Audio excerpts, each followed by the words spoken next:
Hello, everyone. My name is Mike. I'm joined by Ray, Hello. and this is Unscripted Gaming.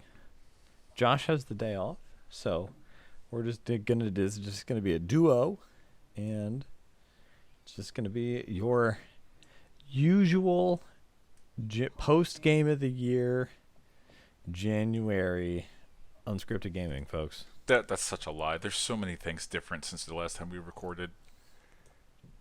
Oh my, yes, that actually, in all things. But before as always, before we get to the news, gotta do a brief what you been playing. Uh, So Ray, what you been playing? I got a list. So I finished Cyberpunk 2077. Now, for this full disclosure, I played it on my PC. I did have a PS4 version, then I canceled the shit out of that once people started, posting Yeah. memes about how the base PS4 version. I have a base PS4, and people are like, why don't you have a PS Pro or why don't you have a PS5? All right, everyone that says that to me can fuck off. I want to make that like very clear. Like, I If want to this just is get that out something of you the way. truly feel passionately about, you can. It's possible for someone to buy Ray a PS5 Yeah, if yeah. you really want him to have a PS5. Yeah, the people that say like, well, you just put it into the PS5 and it looks better. Oh, okay. It's not like I didn't try to buy one when it came out or for the past month or whatever the hell. Yeah. Just buy a PS5. Whatever. That aside, it's also like a $500 console. And what if, I'm not saying I don't, but what if I just didn't have the money to just buy it? Why shouldn't it work in my PS4? I guess this is me leading into anyone that has been simping for CD Projekt Red, saying that yes, the base console versions suck, but you shouldn't buy it for the base console. Like, then why are they advertising it for the base console? All right, getting that sort of like really negative, shitty takes I saw for like the whole month out of the way, because the game came out like almost a month and a week ago to the day of us recording. I played the PC version. Uh, the graphics card I'm using is a 2080. It looked good. I got 60 frames per second at 1440p. It was an excellent looking game. Um, it's buggy. Mike, let me tell you how Mm-hmm. buggy this game was. And I'm not saying it's not worth playing. It's absolutely a game that once they clean up a lot of the like really damaging bugs, you should play. But there were times when I'm in a firefight and my gun stopped firing. Um, that's game breaking depending on who you're talking to. You could switch weapons, but what if I didn't have another weapon at the time? I was just kind of Mm-hmm. SOL.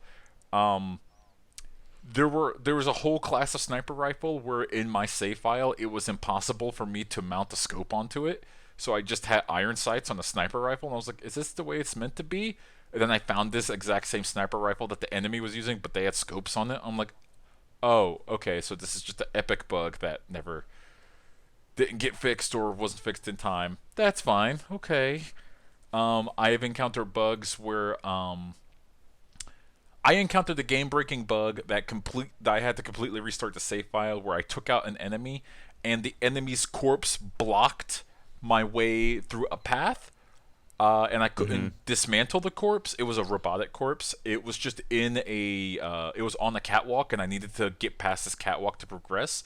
I was like, surely they must have made this corpse fade over time. So I waited like 5 minutes, and the corpse did not fade away over time. It just stayed there. So yeah, I had to restart my save file, go reload back to the checkpoint I was.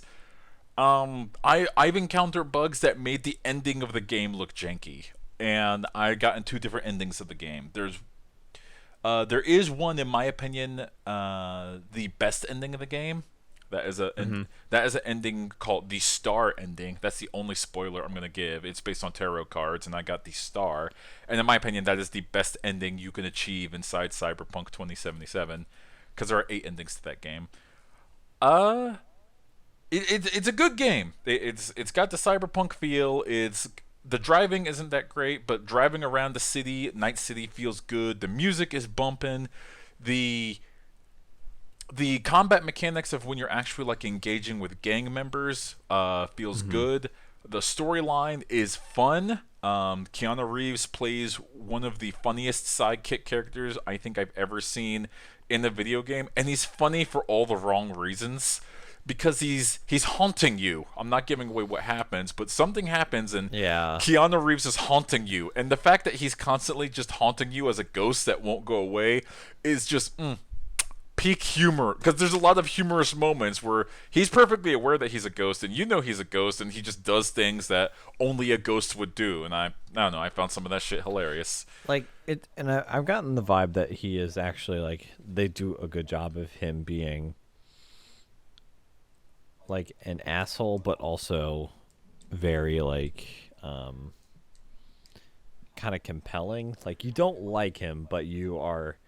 It's a well done performance. Yeah, you're not meant to like the character he's playing, Johnny Silverhand. Johnny Silverhand is an awful, horrible human being. That is reprehensible, and there's almost no saving grace to this character. Having gone through the entire game, there's a discussion to be had if there's ever a saving grace for him. But that's okay because you're understanding because he's haunting you, and he eventually reveals some of his life stories to you. And there's a bunch of side quests that you could do to get some more of those life stories. You start understanding the character and understanding why he's such an asshole all the time and always makes what many people would consider is like the wrong or the least human decision possible. The game is good though. I would say once the bugs get cleaned up, give it another, I don't know, 6 months or something like that to clean up. But it's fine. Like, no, what I'm saying right now actually doesn't matter because the game has, last time I checked, sold 15 million copies, and it's been out for yeah. What I'm saying right now does not matter to their bottom line at all. No, they'll be just fine. Yeah, they've made close to $1 billion in a month. I think they're okay. I think they're doing all right. Next game I played right after that was Brigador because it was on sale. It's a game where you play a mech. Destroying the the planet that you're on. The dictator has fallen, and so you're playing a mech trying to destroy as much property as possible. Because there's a power vacuum, and there's a bunch of other factions that are trying to like get into power, and you're like, yeah, whatever. I'm actually just trying to be trying to get off the planet, and I'll do whatever I have to, working as a brigador, which is the type of mercenary, so I can earn enough money to get off of the planet. That's what you do. That's the whole thing. You get hired for missions, you take on different gang factions. You never fight other brigadors because other brigadors are other mercenaries. There's a bunch of different mech types. Some of the mech types are hilarious.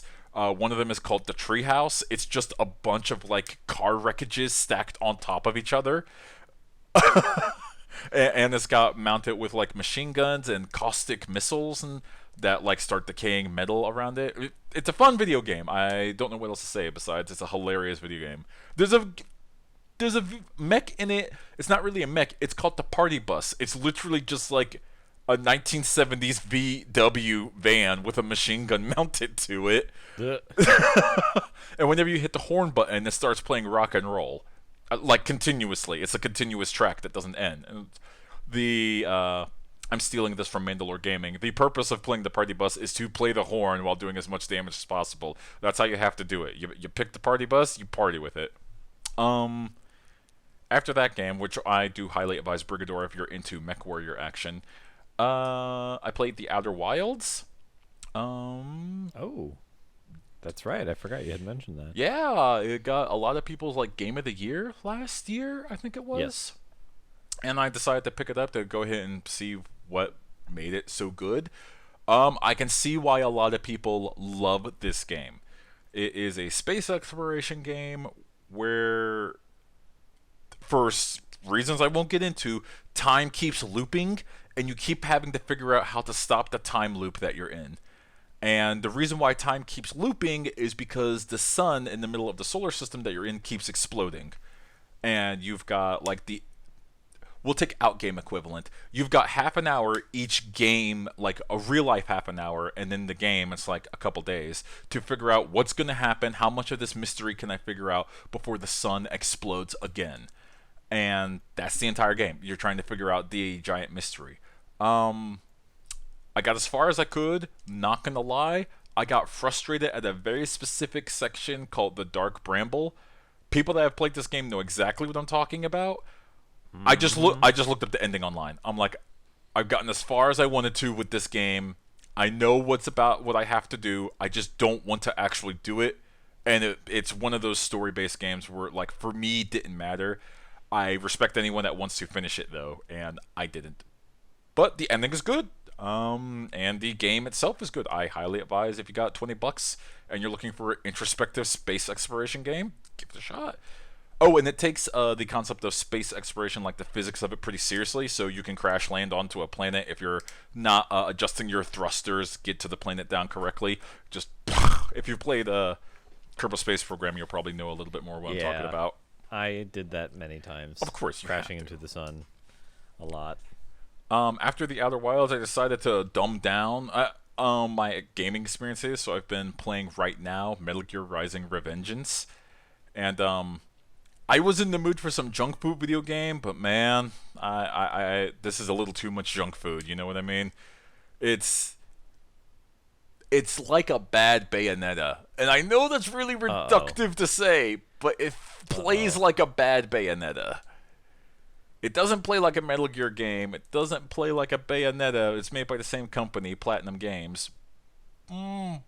It's not my favorite action slasher I've ever played.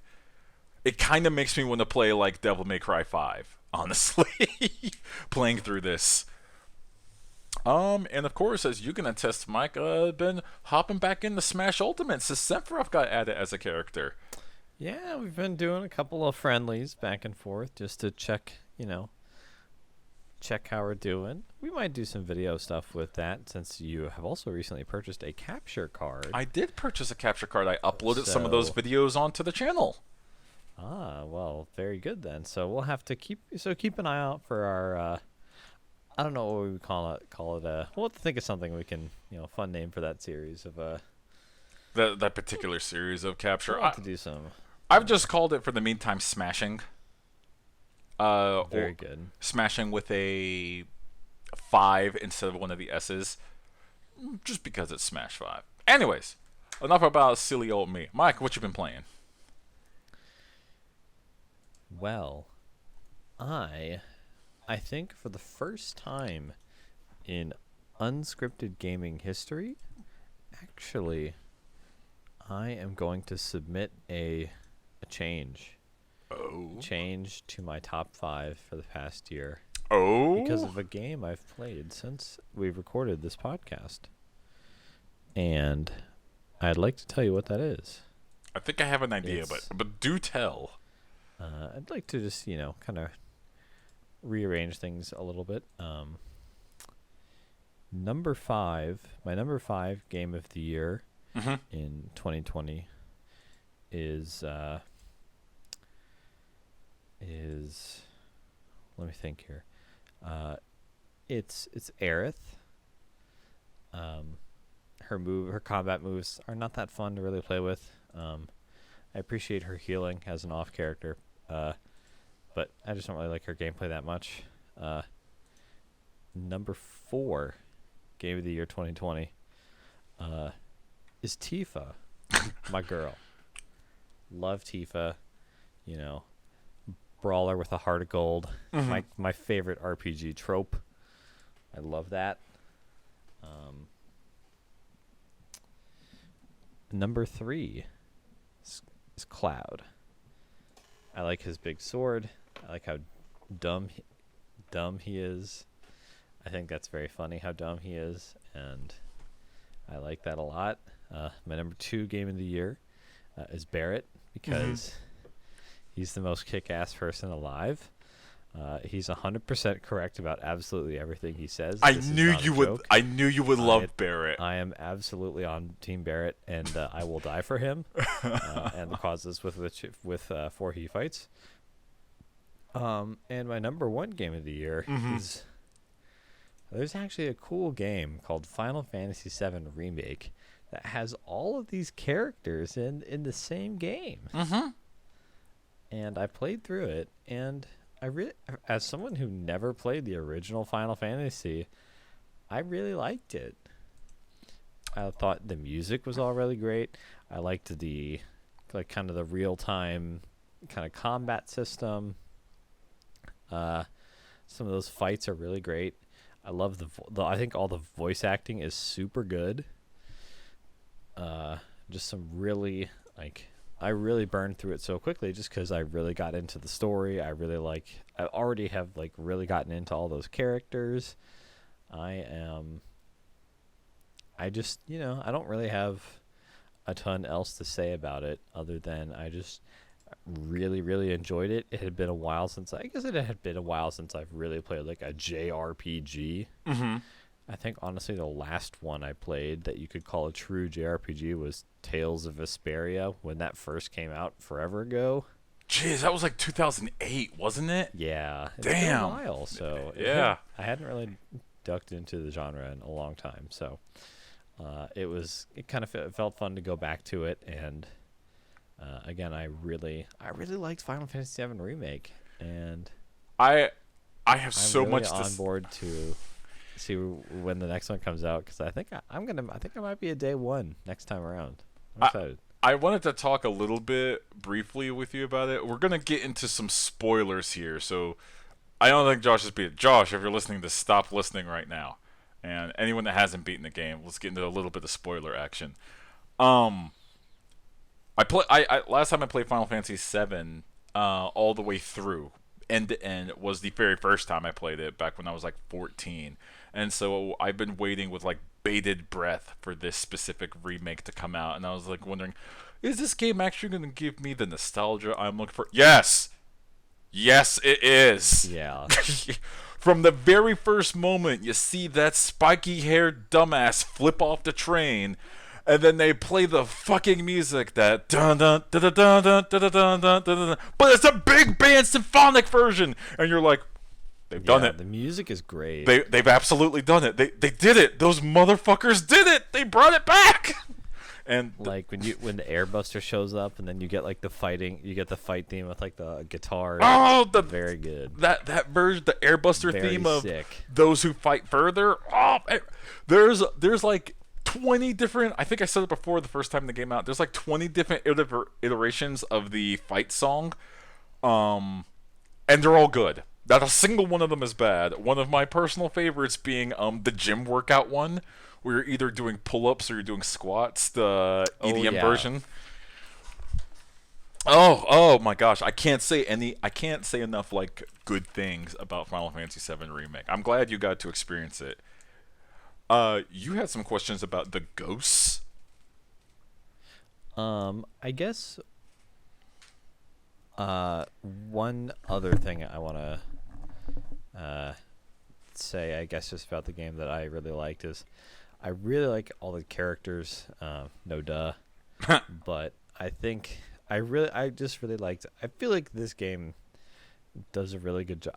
I really like what they do with Aerith specifically, because she's like such an incredibly like.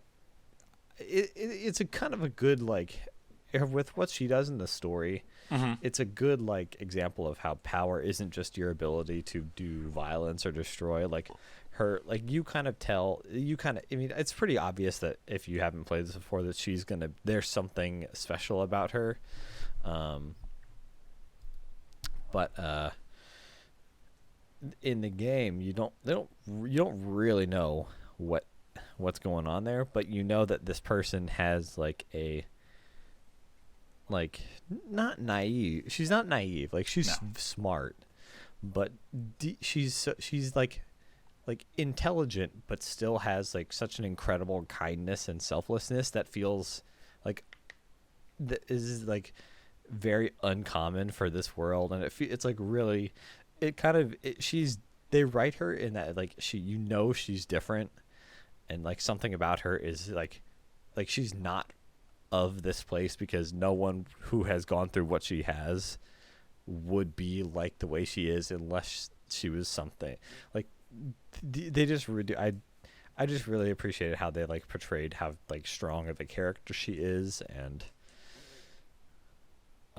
even just like the minor characters like Jessie Biggs. Oh, Jessie, my girl.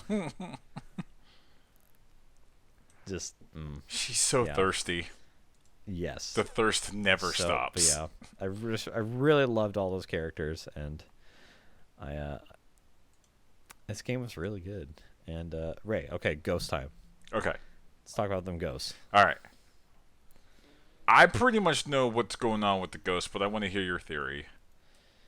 So the ghosts, I think, Okay. are supposed to be. They said it was like fate. Yeah. So, huh.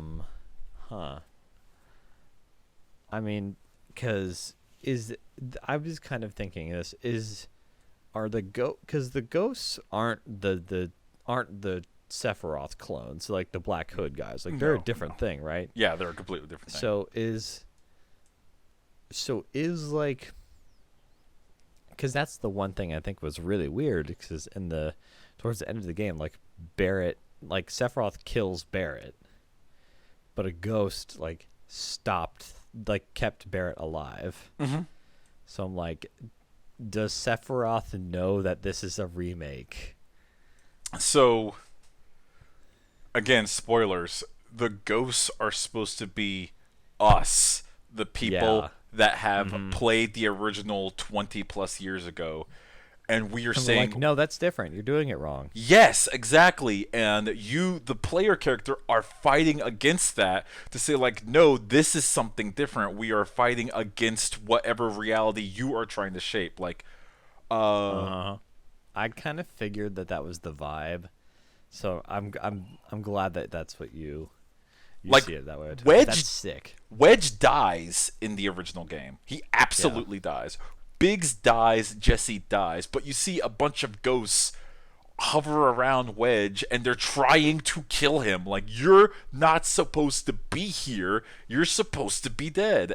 Same thing with Barrett. You see ghosts hovering around him and it's like, no, that's not how that works. You are supposed to live. Or a bunch of ghosts that are like swirling around the seventh heaven location, like the second time you go to seventh heaven with Tifa. There's a bunch of ghosts swirling over there because the idea is like, no, you guys don't do this together. You guys don't go to the Sector 5 reactor together like this. This isn't what's supposed to happen. Well, that's what that's supposed to be, or at least that's what the concept I got out of it. And that's why there are so many ghosts at the end. And also, by the way, I hate, if there's any negative thing I could say about the game, I hate that boss fight near the end of the game with the motor ball. And the on the highway. Yeah, on the bike. Yeah, that one takes forever. Yeah, I hated that. That took me like 2 unnecessary. I think that took me like 1 full unnecessary hour because I couldn't get like what the game was asking me to do. And by the time I figured it out, I was like, that's still dumb, and I still hate it. But whatever, you finally get through it. Also, the game is really generous about warning you about certain points. Like, hey, you're about to hit the point of no return. You sure you want to do this? And then it gives it your decision to move on. Did you do did you just beat the game and you're like, okay, good, I'm done? Or are you going back to get some of the super bosses or whatnot? I probably will go back to some of the bosses at some point. I haven't done that yet. It's just for bragging rights, honestly, because obviously once you get to the end of the game, that's it. There's also a super boss named Bahamut, if you want the Bahamut Dragon, Mike. You have to fight it first. I would like that very much. It's an unfair fight. You have to fight every single summon in the game consecutively, then you fight Bahamut. So they make you work for it. Anyways, what other games have you played, Mike? That is pretty much the... No, you got one more you've been playing. You forgot about it. Oh, shoot. Sorry, Jedi Fallen Order. I forgot about you entirely. There it is. How you going to do your girl like that? You know who I'm talking about. I do know who you're talking about. Is there a night, Mr. Marin? I just had to repeat that joke for the folks at home. Yeah, so I played through. This is Mike's playing. Mike's. This is that point of the Destiny season where things are kind of slow there. Playing. I've talked about Call of Duty all the time, so who cares?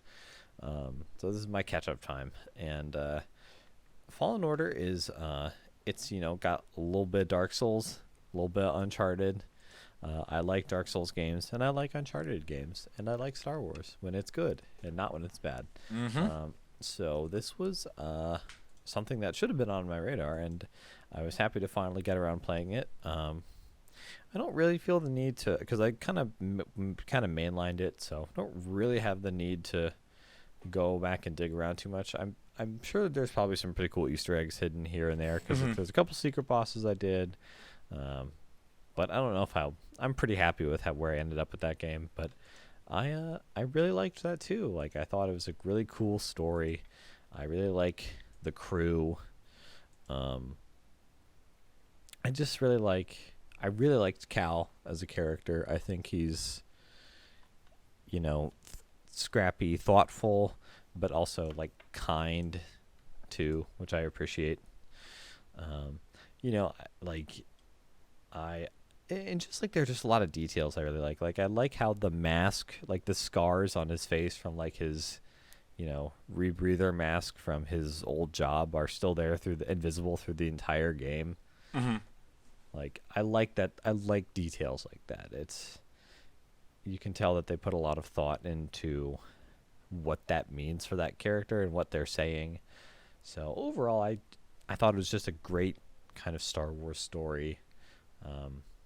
And I'd love a different one, maybe set in maybe set post original trilogy. Give me Kyle Katarn, please bring him back. You know him, you love him. Bring him back. Bring him back, EA. Do it. Look at you going back to the well. You can't have the new. You're like, no. Give me my nostalgia. I need my slop. I want to fight Dasan in the Jedi Temple again, Ray. Don't you? No. Why not? No more slop. Oh my gosh! Don't make me get into the ending of The Mandalorian season 2. Oh man. Okay. Well, we don't have to talk about that. We don't. Man, how many people got pissed off that I just mentioned that I didn't like that? Well, in your defense, no one listens to this podcast, so it's fair. You're safe, baby. That's bam, fair. Bam, bam. Shockingly, a lot of people listen to us talk about Wonder Woman 1984. That is true. We are an exclusively anti-gamer gaming podcast. Maybe we should start an anti-Star Wars podcast. That sounds awful. That sounds like a horrible idea. It sounds like a real bummer, yeah. Because you actually like Jedi, The Last Jedi. Yeah, because it's good. At least it tries to do something different. I granted that, yeah. It's I'm not saying it's a perfect movie. Far from it. No. It's still a movie for babies, out of which you failed to consider. But even still, it tries to do something different. It does try to mix it up a little bit. We'll say that. Yeah, exactly. We can agree on that, if that's for sure. Mm-hmm. But that's kind of the basics of everything I've been playing. So why don't we turn to the news? Okay, so as I mentioned before, Cyberpunk came out just a little bit over a month ago, and CD Projekt Red's their CEO, hold on, I'm letting my dog out, released a video saying like, yeah, we didn't know the console version was going to be that bad. Our testing did not reveal these results. So people are making the argument that he just effectively threw his entire QA team under the bus, which is probably a correct take to have when he says the words, our testing did not reveal this, because I'm going to assume that's a lie. I'm pretty sure they knew exactly what they were printing on those discs when they released it. And that's why they did not let reviewers review the console version of it. They could only review the PC version, and they could only, when they gave those reviews, use doctored screenshots that were directly from the company CD Projekt Red. They couldn't use their own footage until after the street date went by, 24 hours after the street date went by. So, yeah, let's be clear here. CD Projekt Red pulled a fast one on everyone. Like, I don't think there's any other polite way to say this. I say this with professional courtesy that what CD Projekt Red is reprehensible and no game company should copy it. That was bad. What they did was a bad. I don't care if they're like the golden child of the game industry. They're a multi-billion-dollar company. Yeah, I think we've said pretty clear. Sorry, I lost my train of thought here, but I think we've kind of reiterated this in the past. I know I definitely have. I think it's pretty. It gets ever more clear that this wasn't, Mm-hmm. just like this was just a production, management issue. They did not. The people who run that studio did not effectively manage the product, and that this game was in development for so long, but also had so much crunch, and came out with this condition, or in the condition it is in, is a testament to all of that. That it's just not a, they should have known that back when they started in this game in like 2014, that probably the hard release year for this was going to be when the new consoles came out. Mm-hmm. And just like basic things like that, you can tell that they just didn't really plan for. And I think like you said, it's just a lesson to be learned that, there is, like, I think I've said this before, I don't think we should blame the actual individual workers here. I think No. this is, or like their ability and talent to do this. I think it is just clearly a total failure of management to put these people in the right position to, make a game that works. Isn't that so bad that is the like? It's telling that they had to do something that they've never done before. They've never made a game like this before. The type of game that CD Projekt Red is used to making is the Witcher series of game, which was originally I think it was a Baldur's Gate game, I think, that they repurposed into a game based on a book series.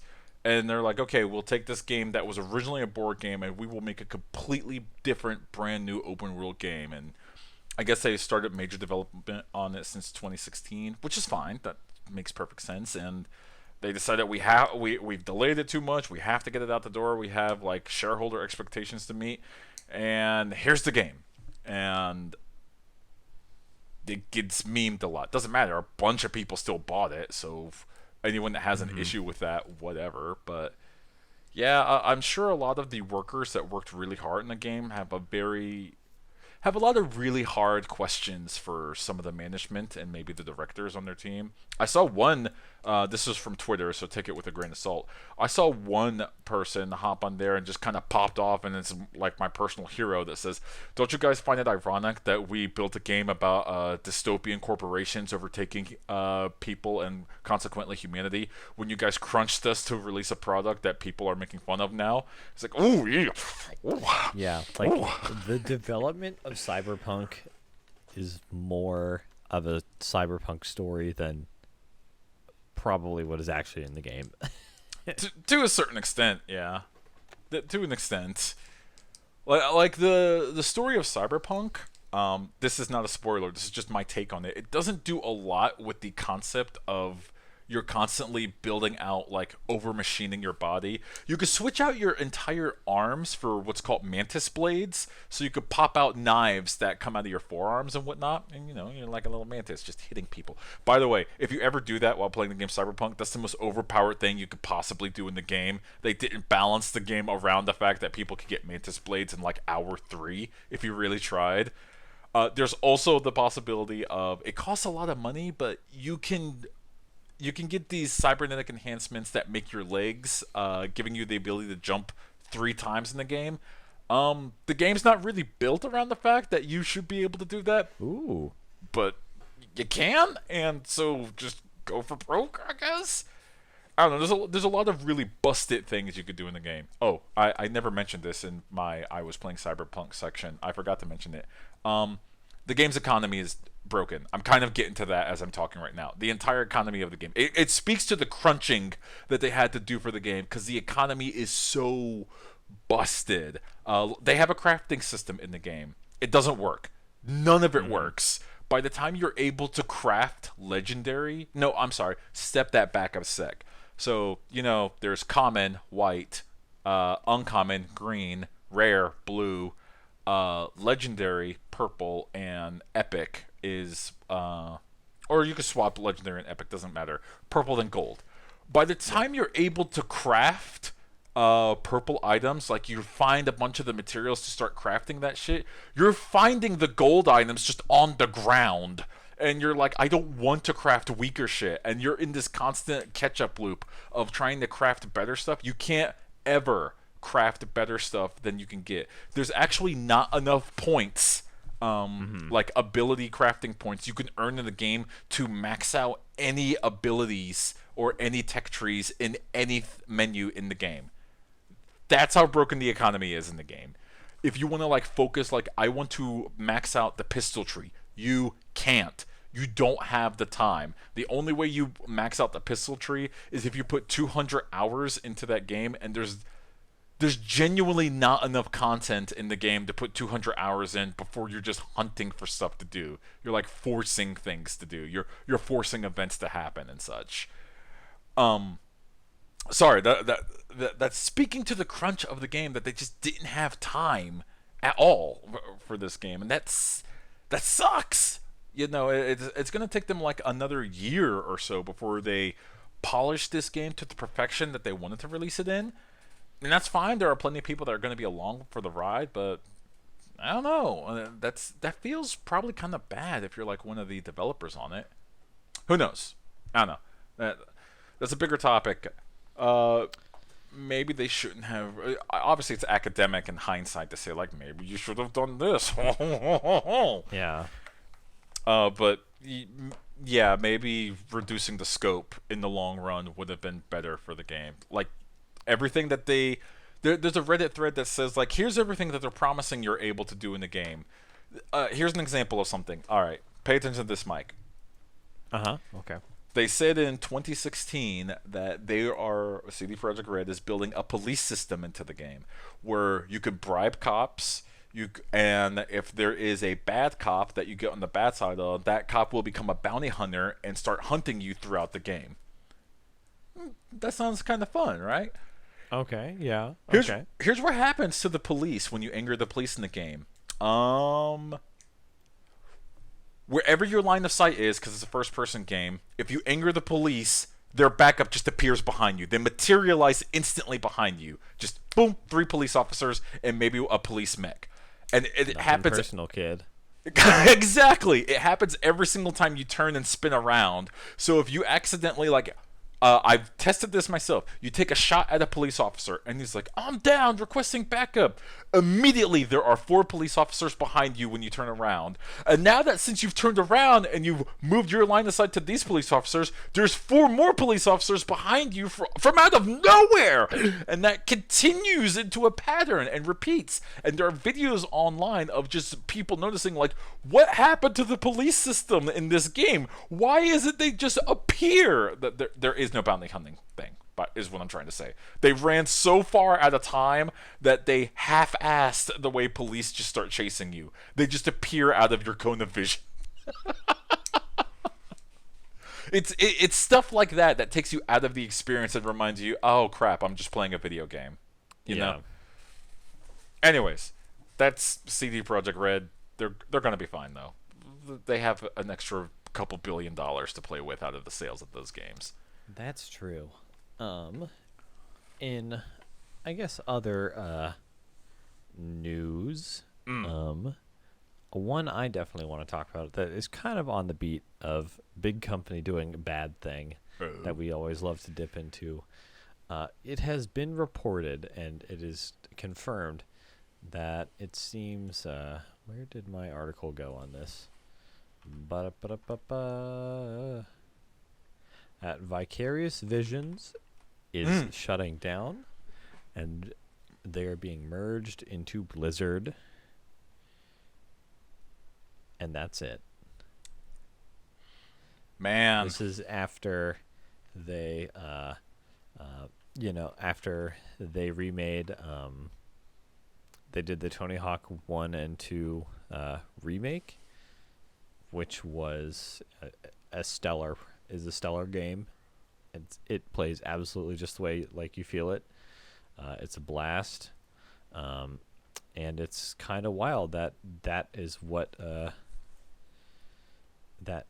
that's the fate that befell. That's the prize that they get for doing all that work to make that game, and to make that happen is to just get kind of like have any sort of identity dismantled and then folded into.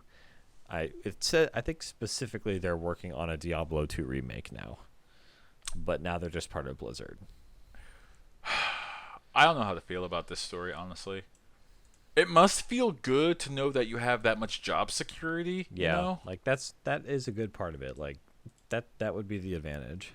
But it also feels like, hey, you know those very interesting things we were going to start doing? I think you and Josh joked, yeah, how would you like to just make, oh, crap, I can't think of the game right now. Overwatch. Yeah, how would you guys just like to make Overwatch skins for the next 3 years? You are now. Congratulations on reviving a franchise that we've been trying to do for years. Please make 10 Tracer skins by the end of next Tuesday. Again, I don't know how to feel about this news. I'm going to lean on the side of, like, I'm glad everyone has a ton more job security and probably some decent stock options. Hopefully, that would be the best case scenario. Yeah. I think worst case, this is just a further, again, not a big surprise coming from here, but we've just seen a kind of, across not even just video games, but basically all media for the past 20 years. I mean, this is a pretty small scale example of it, since Vicarious Visions has done work with Blizzard Associated Studios for a while. Like, they worked on Forsaken for part of the Destiny expansion, so that's something that they've kind of been kind of like a partner studio for a long time. But it's just kind of a further consolidation of, like, basically just squeezing the middle out of the games industry. And now it's just going to be continued to become an incredibly, like, top heavy place. I think there are a couple little pockets here and there of games escaping that, and studios finding ways to kind of build their own audience for their own projects, in cool ways. But the long arc of this just seems to be we will eventually just have fewer game companies will be making games, and I think that's a bummer. That does suck, in that we are seeing just mass consolidation of different forms of media. Like, what was it? 20th Century Fox owns the Alien franchise now. Yeah, 20th Century Fox just entirely got bought by Disney. And they stripped apart. Jeez, I don't like that at all. It's really bad. Like, that's not great. It doesn't feel good. Especially considering what, as far as just archival, the archival end of that. Like, one thing that this is just a very small personal thing, but we like to go. There's a kind of a classic movie, historic movie theater we like to go to. That's an old theater that they've restored. We like to go there occasionally when they do shows. We haven't been there in a minute, obviously, but obviously a lot of those shows relied on a lot of the theaters like that always had pretty good work, just a really good ability to pull from the Fox library of films, because Fox was generally very friendly about working with those types of studios for kind of historic and archival type presentations. and that is something Disney is very much not keen to do at all. And now Fox's entire library has just been absorbed by Disney, and so that probably cuts off the entire Fox library to like Disney for a lot of those types of screenings, unless they want to play ball all of a sudden on this stuff. And so it's there is a downside to the convenience of Disney Plus. You are paying a price for that. It is the fact that this stuff, there is no permanent version. There is they'll go in and patch out like you probably can't find the episode of Game of Thrones that has a coffee cup left in it now from that one scene in the final season. You think they left that in the Blu-ray? I wonder. I'm obviously not going to buy the Blu-ray of season 8 of Game of Thrones. Do you want to buy the Blu-ray of the last season of Game of Thrones to find out? Yeah, no, who wants to do that? Why do you hate yourself?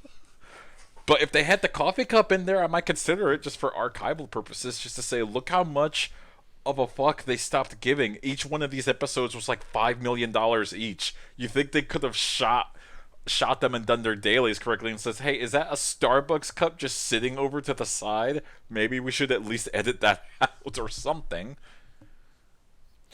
Yeah, but just the larger point here is I think this is just another kind of small example of that happening in the gaming industry. And I don't really have much else to say about what that means, other than it's probably not going to be ideal for games, because so here's another question. It's not ideal for anything. What if Vicarious Visions needed that buyout? I don't know.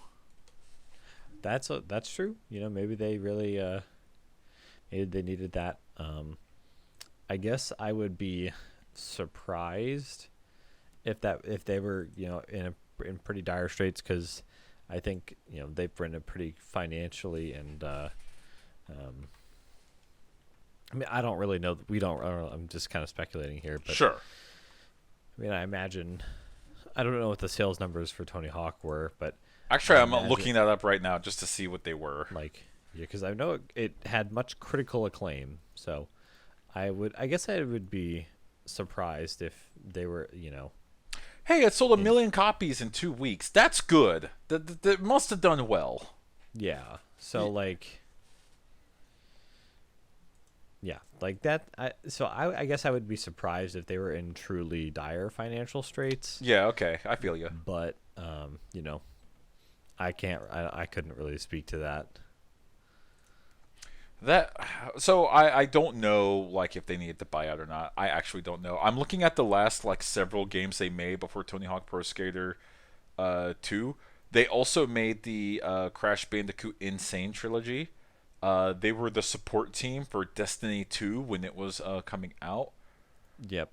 Okay, so they had a lot of games that did well and then crashed. It was the entire Skylanders series. The entire Skylanders series. Oh, man. Yeah, so after Toys to Life, they remake Crash Bandicoot. Besides Skylanders, they were kind of a Guitar Hero / remake type of studio. They got their jobs, basically. They did work. But the Crash Bandicoot Insane Trilogy, I'm pretty sure that sold very well. Let me look at their sales number. 2.5 copies in the first 3 months. Yeah, that did well.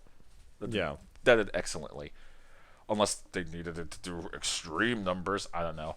Obviously, working with Activision paid off. And now they've been absorbed into the Activision family. Actually, yeah, the last... Actually, I'm looking at all the last couple games they made. For the last, decade and a half, they've just been making Activision games as, their own separate studio. I think this is really more of a balance sheet type of thing when you look at it from a certain point of view. Now that I'm looking at all the games that they've made, they've been making they've been getting published by Activision. Now they're just an Activision studio. This actually doesn't bother me that much anymore. I think this is actually just a balance sheet thing. Yeah, I wouldn't be surprised if honestly that was our doom and gloom interpretation is actually not truly the most correct one because they have done so much work with Activision in the past. Mm-hmm. I just think it's a bummer that it's clear they're talented folks, and it's one could say it might be a waste to just see them do a Diablo 2 remake. But I also said that one of my favorite games last year was a Final Fantasy VII remake. So what do I know? I'm just contradicting myself all over the place. To be fair, the Final Fantasy VII remake is not Final Fantasy VII on the PlayStation 1. Like those are 100% different games with similar stories. Like Yes. loosely similar. All right. You got anything else for news? Obviously, there are like world events. Hey, we have a new president. Hooray! Oh yeah, and January 6th sucked. I mean, Yeah, it's been an interesting time. I guess we've kind of forgot all about that. Oh, I'm just gonna say this. I think it's annoying that something that we have to take very seriously is also incredibly stupid. Because these guys are just goofing around carrying the podium and stuff, like taking goofy pictures. But also, it could have been really bad. It was very close to being really bad.